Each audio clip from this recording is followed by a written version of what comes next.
Uh, Minor blip there. Sorry. So I was just reporting the slogan of the of Grover Cleveland, which because he had an illegitimate son, uh, "Ma, ma, where's my pa? Gone to the White House, ha ha ha." And the slogan against James Blaine was Blaine, Blaine, James T. Blaine, continental liar from the state of Maine. Well, now there's a deliberative process. On the question of the contemporary qualifications of American voters, we'll come back to that. But at least the point is that the framers, when they designed the Electoral College, thought that either a nationwide popular vote wasn't possible logistically or desirable, and that leads to the third prior consideration, which are in the notes, and that is they came to realize that the stronger they created the office of the presidency, the more the issue of presidential ambition, the intense ambition of individuals running for the president would be an issue, and that somebody who wanted an office that great and that powerful might be willing to do anything to a demagogue, to manipulate the people, or to corrupt the process. So ultimately, they settled on the Electoral College as a temporary body who would perform its function of deliberating on and electing the president and then disband, and that would preserve the independence of the presidency and also, to some degree, preserve the office, as you'll see on Friday, from corruption and from untoward ambition. So, with that in mind, let's walk through the provisions of the Constitution to get a sense of how the presidency is described. We'll come back to this when we describe the presidency, but especially the Electoral College. So, Article 2, Section 1, the vesting clause, power shall be vested in the President of the United States of America. He shall hold his office during the term of 4 years, and together with the Vice President, be chosen for the same term, be elected as follows. Clause 2. Each state shall appoint, in such manner as the legislature thereof may direct, a number of electors equal to the whole number of senators and representatives to which the state may be entitled in the Congress. But no senator or representative um, or person holding the office or trust under the President under the United States shall be appointed as an elector. So you can't be an elector if you hold another office under the United States Constitution. So a senator, a representative, a member of the executive branch, or a judge can't be an elector. Now, a local elected office like a mayor or a governor or a state representative or a county official can be, but not an official of the United States. So that's one extra limitation the Constitution puts on to be a presidential elector. Now, Clause 3, how does the Electoral College work? So one other thing about Clause 2, and I point this out in my handout on the Electoral College, this means that the Constitution answers how many electors are assigned to each state, how many representatives they have, and how many senators they have. So, for instance, in today's South Carolina, which has about 5 to 7 million people, I think it's right around there, there are 7 representatives and 2 senators. So, South Carolina has nine electors. California has 52 representatives. They may lose some in the census because the population of South Carolina California is declining. But so as a result, California has the greatest number of electors, 54. Uh, uh, Texas has 36, Florida 25, North Carolina has 15 electors, 13 reps, and 2 senators. Now, and of course, the 23rd Amendment gave 3 electors to the people of the District of Columbia. So as a result, there are 435 representatives in the House, 100 senators, and 3 from the District of Columbia. So there are 538 presidential electors today. So, note in Clause 2, it says, each state shall appoint in such manner as the legislature. And as I point out in my handout, that means that each state chooses how they choose presidential electors. Now, as you're going to see from Hamilton's Federal 68 on Friday, the general assumption of the part of the framers was that most states do and did have the people of each state choose electors, and that's what we still do on election day. We are choosing our state's electors. Uh, um, and that means that another way to choose electors would have the state legislature of the state choose it. Now, that would still be some kind of popular responsibility because, in the same way that the original election of senators was by state legislature, but then the 17th Amendment made for direct election of senators, nevertheless, the people choose their state legislatures. And up until about 1824, about 6 states still chose their electors by the state legislature method. The last state to do so was, in fact, South Carolina. In the election of 1860, chose its electors in the election of 1860 with Abraham Lincoln and Stephen Douglas and 2 other candidates. It was a 4-person race. Chose their electors through state legislature. In my handout, I discussed the election of 2000, where because of the election standoff, because the election was so close in Florida between Al Gore and George Bush, where the official tally of about 6 million votes in the state of Florida in that election, the official difference was 527 votes between George Bush, who was declared the winner, and of course the Gore campaign then sued to have uh, um, the recount, and there's a whole business with Bush v. Gore and everything. You can look that up. And so the 25 electoral votes of Florida came very close to being assigned by the state legislature in that election, but the Supreme Court case of Bush v. Gore settled in terms of the Bush campaign, and so the Republican Party was able to send its 25 electors to the Electoral College. So, uh, so that's the number that each state gets, and essentially the assumption was popular election, but not necessarily. There might be some other way. Clause 3. The electors shall meet in their respective states and vote by ballot for 2 persons, of whom at least one shall not be an inhabitant of the same state with themselves. So what do we learn from this? And generally speaking, the place where electors meet is their state capitals, often in the state capitol building. That's where the electors in South Carolina meet, in the state capitol building in Columbia. But as you'll see, the legislature can direct other places for the electors to meet in their states. And each elector gets 2 ballots. Now, this is something that's different from the original Constitution, and this was changed, as you'll see, by the 12th Amendment. And they shall make a list of all the persons voted for, and of the number of votes for each. So you should note the 2 ballots, the 2 slots, the 2 votes, I should say, that each elector got were both for president.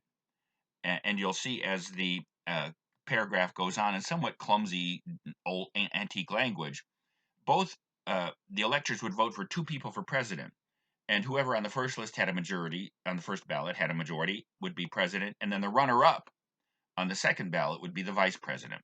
That immediately led to problems, and that led, as you'll see, to the 12th Amendment. So to continue with the Constitution, and they shall make a list of the persons voted for, and of the number of votes for each, which list they shall sign and certify, and transmit sealed to the seat of government of the United States, directed to the President of the Senate. One of the PRQs for the Constitution, the preparation review question, said, how many steps are there in the presidential election in the Constitution? And you'll see there are, in fact, 3 steps. The people of each state choose the electors. Then the electors meet in the state capitals and vote for president. Then, and this is what's being described right now in the paragraph we're reading, all those electoral votes, and by the way, typically they are collected by, and this is determined by congressional and state statute, the Secretary of State of each state collects and certifies the ballots of the electors of that state, then seals them and sends them to Washington. More about this as we work through this paragraph. So all the electoral votes in the state are collected by the Secretary of State, certified that each elector was qualified and everything, and sealed, and then they are sent to the Congress. Directed to the President of the Senate, who is, of course, the sitting Vice President, as you know from Article 2 and Article 1, Section 3 on the Senate. The Vice President is the President of the Senate. The President of the Senate shall, in the presence of the Senate and House of Representatives, so note, this is a joint session of Congress, shall open all the certificates and all the votes shall be counted.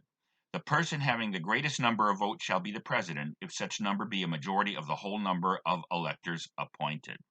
So, the Constitution requires a majority of electoral votes to win the presidential race. Out of 538 electors today. That's why the magic number of electoral votes is 270. All right. And so the third stage of the presidential election is when all the electoral votes are opened and are counted by the president of the Senate. And this is an interesting ceremony. They read, like the 9 votes of the great state of South Carolina are cast for Donald Trump and Mike Pence. All right.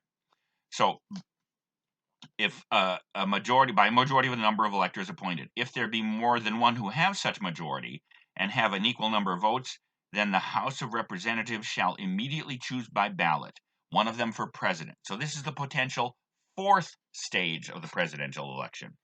If nobody has a majority of the presidential ballots, then the joint session is over, and the House then immediately meets in session and votes. But then note the following description of that 4th potential step.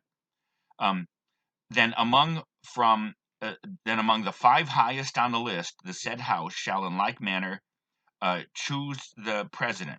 But in choosing the president, the votes shall be taken by states, and a majority of all the states shall be necessary to a choice. So the House chooses the president.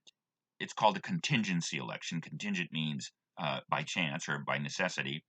So if the House chooses the president, which happened last in 1824, then the members don't vote as individuals. They vote as state delegations, and each state gets 1 vote. Hold on to this, because on Friday, when we talk about how the Electoral College now works today and the winner-take-all system, which I discuss in my handout, this is critical. So even though California has 54 electoral votes, 52 representatives, and South Carolina has 7 and Wyoming has 3, for instance, I should say one representative. It has 2 senators and 1 representative. Even though it's a huge state, it only has about 400,000 people in it. Wyoming, South Carolina, and California all only get 1 vote, and it takes a majority of the states to elect a president. A quorum for this purpose shall consist of a member or members from 2/3 of the states. So they have to be at least 2/3 of the representatives. They have to be from at least 2/3 of the states present to vote. And then they vote, and a majority of the states voting as one with 1 vote per state then would choose the president. In every case, after the choice of the president having the greatest number of votes of the electors shall be the vice president, the runner-up, if he has a majority. But if there should be 2 or more who have equal votes, which exactly happened, as it turns out, in the 3rd election of the president in 1896, when John Adams was elected, there was a tie for vice president, and Thomas Jefferson was actually elected by the Senate.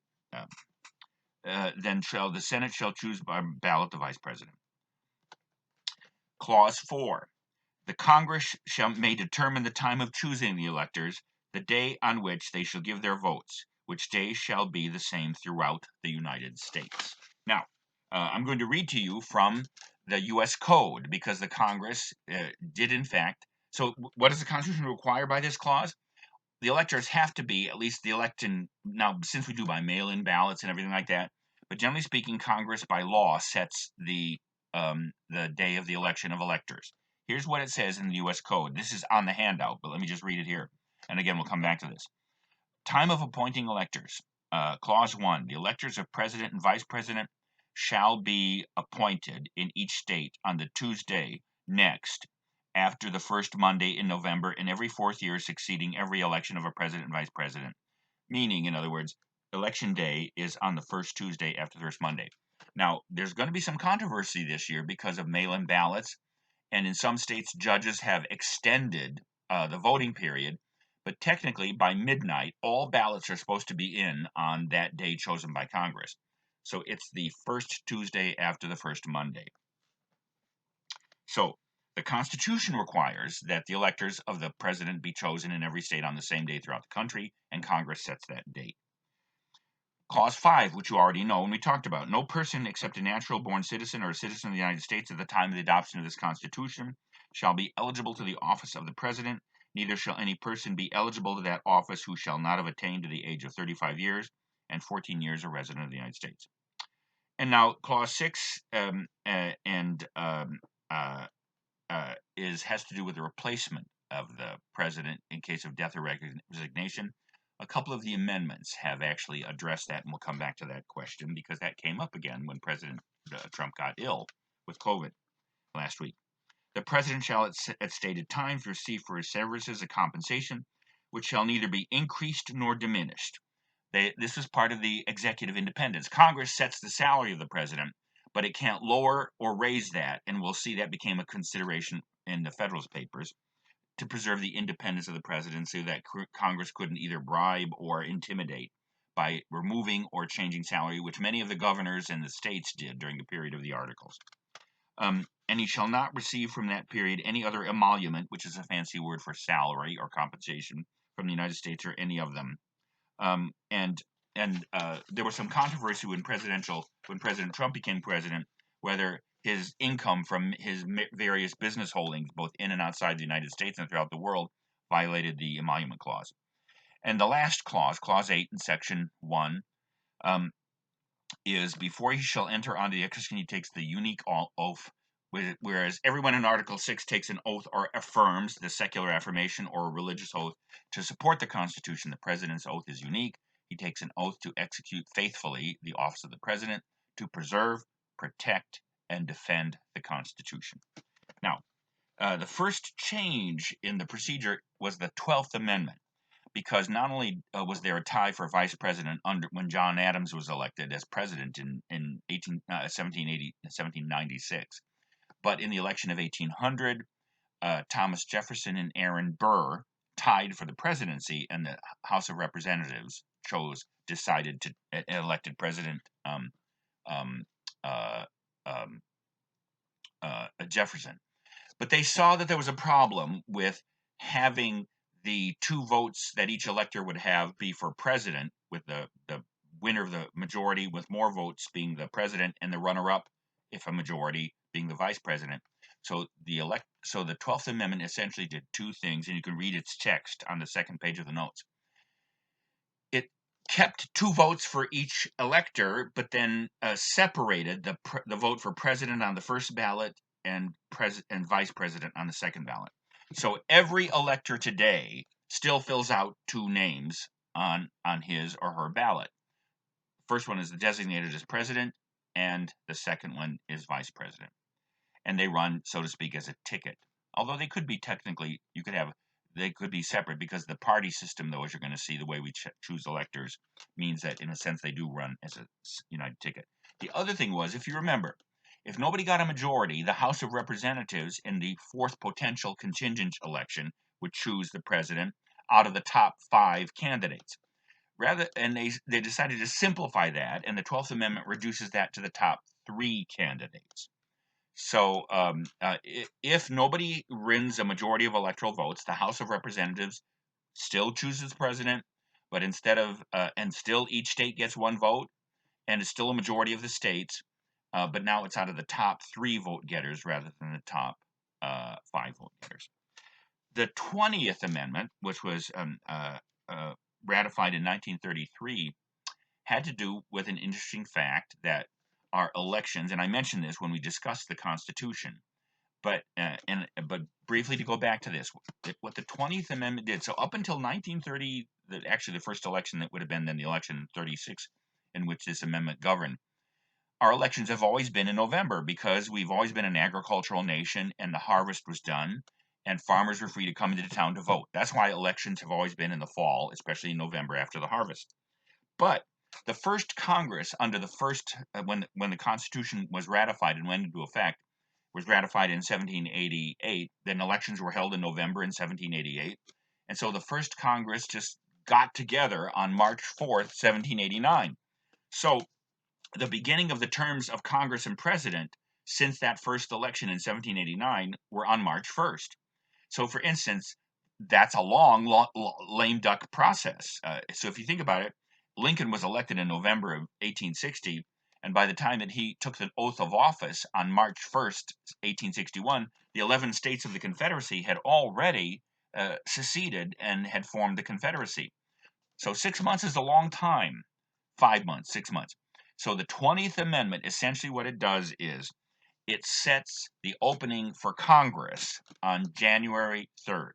So Congress has set the day for the National Election Day on, as we saw by statute, on the first Tuesday after the first November, Monday in November. But the 20th Amendment then moved the beginning of Congress. Congress begins its new session then. The new Congress takes office on January 3rd. Now remember, Congress has to meet before the president takes his or her oath of office, because the function of the Congress, if you remember, is to count the electoral votes. So you have to have Congress in place in order to complete the third and potentially fourth step of the election. So the 20th Amendment then also sets the beginning of the presidential term and the oath of office on January 20th. It's a Sunday. Then there's a private taking, and the Monday, the 21st, becomes the public swearing. So essentially, the 20th Amendment made the terms forward from March to January, and for the reasons I just mentioned. The 22nd Amendment, there's some other interesting aspects of the 20th Amendment which you can look at. The 22nd Amendment was passed in 1951, ratified, because the original Constitution allows the president to run unlimited for re-election as many times. And of course, Franklin Delano Roosevelt. Every president had been either one term or two term, but in 1940, President Roosevelt decided to run for a third term and won the re-election, and in 44 won again, although died not long afterwards, and Vice President Truman became president. Nevertheless, President Roosevelt, FDR, was the only president to be elected 4 times.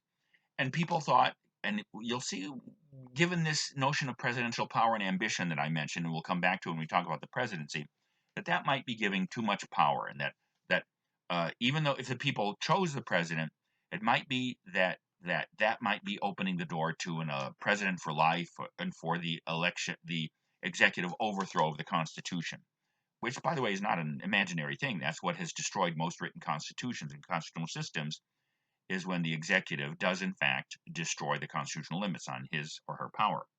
So the 22nd Amendment was passed, which limits the president to 2 full elections. If he and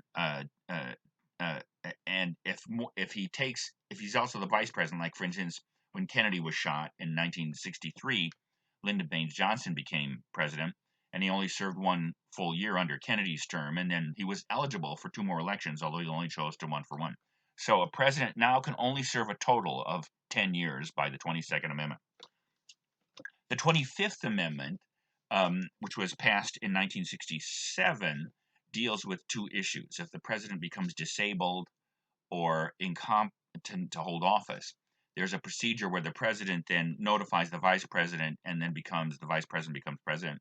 There's also a procedure where the vice president and the chief officers of the government can have the president declared incompetent. There was some discussion a couple of years ago when Trump was first elected, whether or not there was some discussion of that.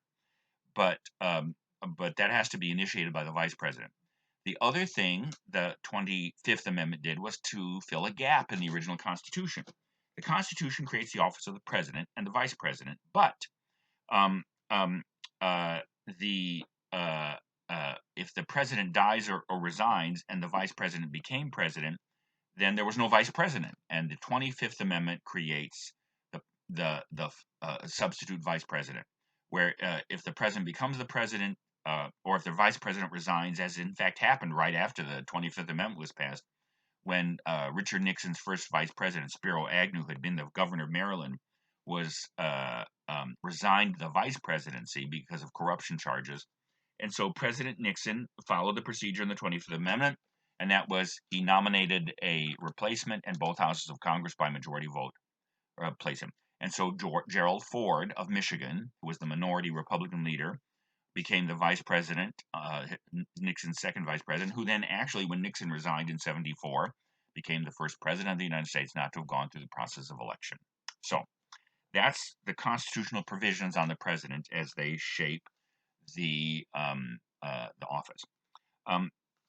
We may not finish the full lecture today. I might have to end early because there was the blip where I accidentally clicked off the camera and had to restart again. So I'm making sure that we don't go over 50 minutes.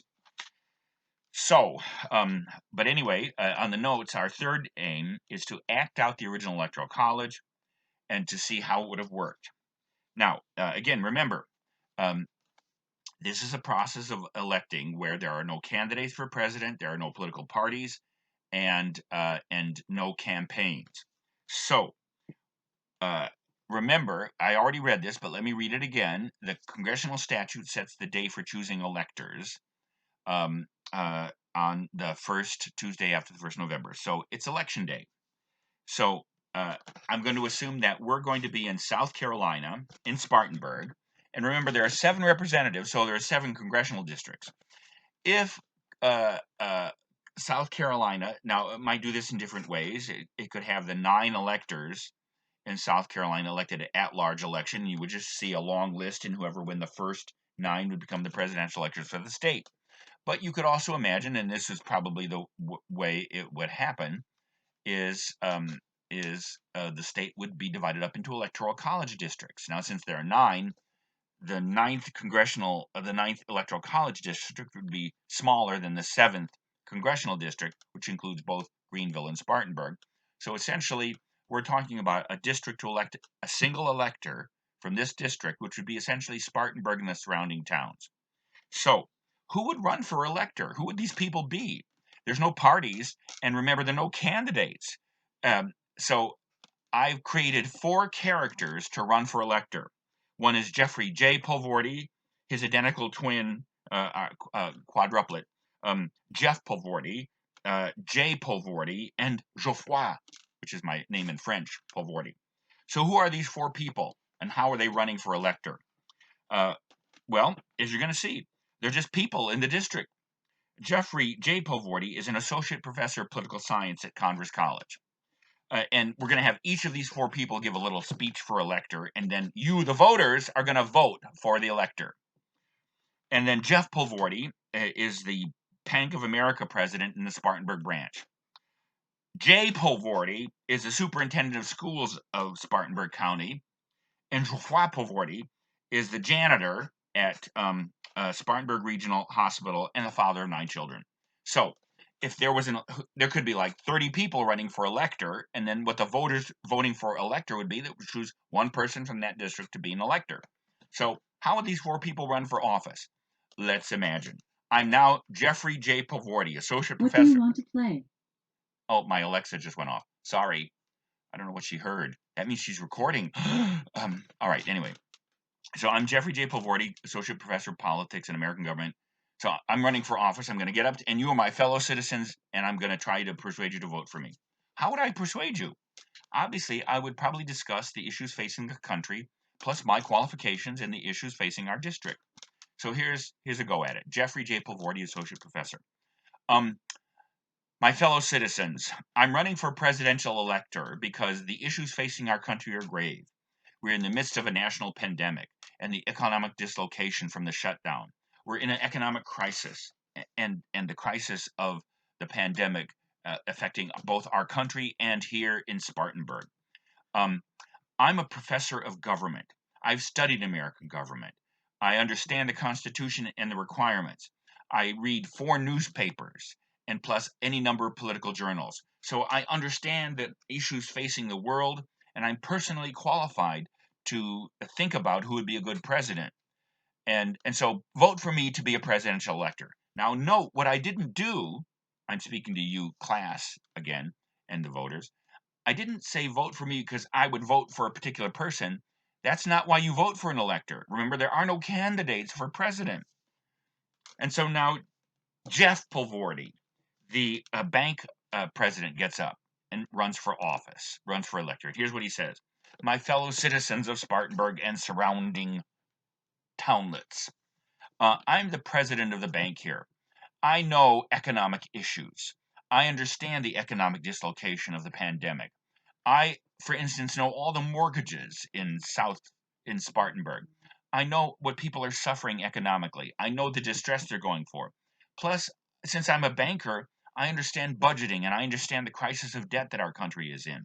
So vote for me for presidential elector from Spartanburg because I know the area, I know us, and I understand finances and economic issues, and I'll choose the best president who might address the economic dislocation of the country.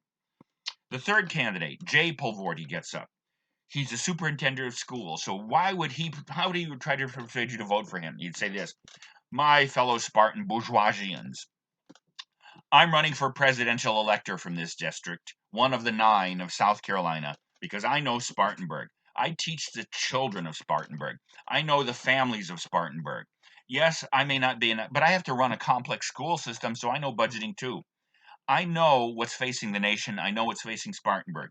And because of my experience as an administrator of the local school system and who knows the families and the children of Spartanburg and their hopes for their future, vote for me. I'm the most qualified person to be an elector from this district. And finally, Geoffroy Pavotti, who is a janitor. Now you say, why would you vote for a janitor? And because I have 9 children. So here's what I would say. My fellow Spartan bourgeoisians, please vote for me because, since Geoffroy is Jeffrey in French, for your information, by the way. Um, so anyway, I would say vote for me for elector because, one, I work in the hospital and I know the strain on our healthcare system that the pandemic has created. Believe it or not, I'm just a janitor, but I'm an educated man. Plus, I have 9 children who've gone to school here. I know what it's like to be a struggling family member. And also, I also read the newspaper and watch television. I don't have social media because that's baloney. But I'm completely informed on national affairs. And because of my rootedness in this community and my family and my understanding of the needs of family people, vote for me to be the presidential elector. I will represent this district in choosing the best president for this country. So, what would happen then? On November 3rd, you'd all step into the ballot booth and you'd see all the people running for elector in your district, in addition to member of Congress and senator and those kinds of things. You would see, if there were 4 candidates, you'd see those 4 candidates' names. You would vote for the person to be the elector, the presidential elector from this district. And so the votes are tallied, and it's Jeffrey J. Pulvorty has been elected as the presidential elector from the 9th electoral district in South Carolina. That's stage 1 of the election. Roman numeral 4 in the notes is the second step, acting out the original Electoral College 2. The 9 electors from South Carolina meet in Columbia and nominate and elect a vice president. And we'll finish with this, and I'll finish these notes on Friday when we turn to the changes. But it's important, at least, that we finish here. So what's going to happen? Now let me read from congressional statute, which sets the days for the meeting of the electors, which are on the same day throughout the nation. Now this is from the U.S. Code, and this is Section 7, Clause 7, and here it goes. The electors of president and vice president of each state shall meet and give their votes on the first Monday after the second Wednesday in December next, following their appointment at such place in each state as the legislature of such state shall direct.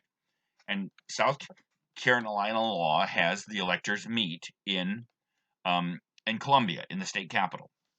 Now, what this says is, so roughly the first Monday after the second Wednesday.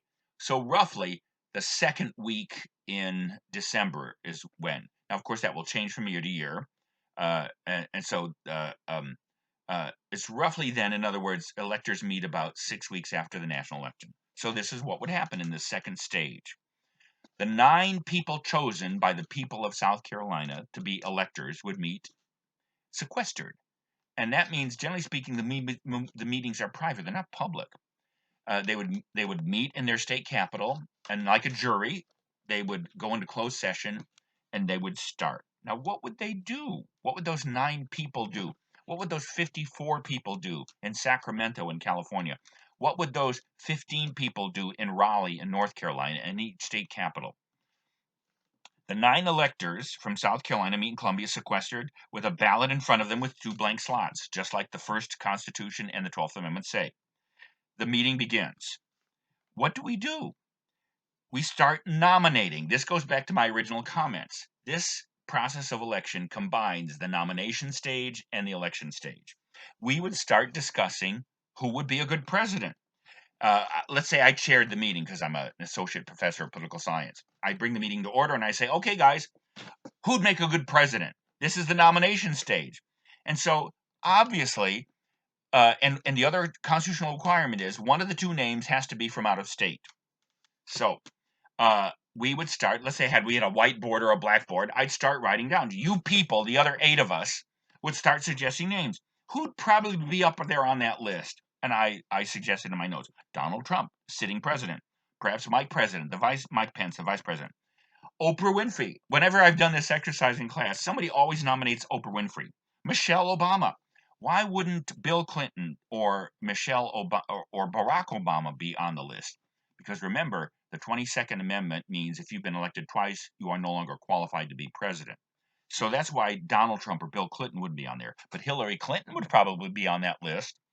And Kanye West and Andrew Cuomo or some other governor, or perhaps Mitch McConnell, the majority leader of the Senate. So we put all these names up, and then what would we start doing? We'd start discussing who would be a good president. And so perhaps we'd take all day and we'd be deliberating what are the qualifications for this person. What's Michelle Obama done? Because some people suggested she should run for president. Uh, Hillary Clinton was defeated in 2016. Maybe we should look at her again. So we'd spend all day, the 9 electors, discussing, and then at the end, what would we do? Each elector would pick 2 names and would put one for president and one for vice president. So the same people on the same day are doing both stages of elections, nominating and electing. We finish our ballots, we collect them. I give them to the Secretary of State of South Carolina. He certifies our qualifications, seals them, and sends them to the President of the Senate in joint session, as we already discussed. Actually, I'll go ahead and finish the lecture notes. It might run a little bit over, but that just means I'll lecture less on Friday. So, step 5 would be this third step in the election. Those 538 votes from all the electors would be sent to Washington. The joint session of Congress happens, and they begin counting the votes. If one candidate gets a majority of those electoral votes, that person becomes president on January 20th. And in the original Constitution, the runner-up would become vice president. But since now the 2 ballots are separated for president and vice president, those are almost always chosen. Now, in Roman numeral 5.0, the potential 4th step. What if nobody gets a majority of elections? And let's see, by the way, the critical thing in this election process is who would be nominated by 51 different and discrete and unconnected meetings of electors. Who, of course, people would be running for president, so to speak, but not by campaigning. Obviously, the only names that would get on all 51 slates of uncoordinated meetings of electors was somebody that had already gotten a national reputation. So the framers thought that people would be interested in the presidency, but the way they thought people would run for president was to build up a national reputation, a resume of national actions, because obviously only somebody with a national reputation could show up on 51 different separated meetings of 51 different electoral college meetings. So that's how this system would work. No parties, no campaigns, no candidates, except those who were sufficiently known nationwide to win a possibility of a majority of 538 electoral votes. And then if nobody got that, then that 4th potential stage would go in, where the House would choose the president and the Senate the vice president. That is the way the original electoral college would work if that was the way we did it today.